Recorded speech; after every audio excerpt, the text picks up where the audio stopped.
Bonjour, ravi de vous retrouver pour ce nouvel épisode de 3 minutes à méditer. Nous allons parler aujourd'hui de l'auto-bienveillance. De toutes les maladies, la plus sauvage, c'est de mépriser notre être. Montaigne.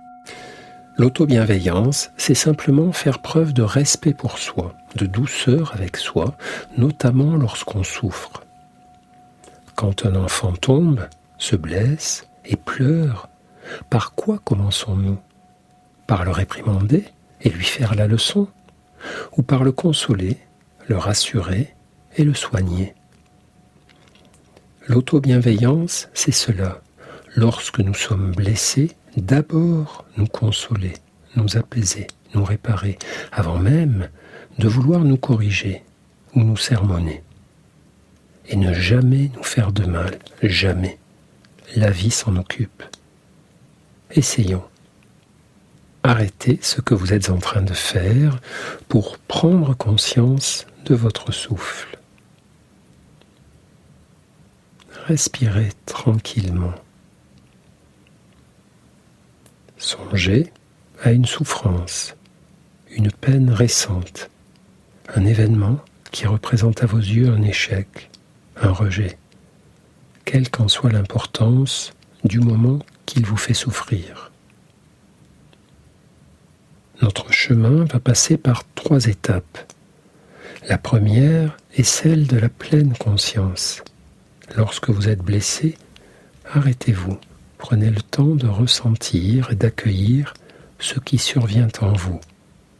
Prenez la mesure de ce qui s'est passé et de ce que vous ressentez maintenant dans votre chair.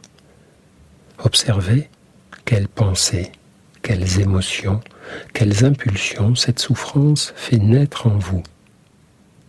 La deuxième étape est celle de l'appartenance à l'espèce humaine.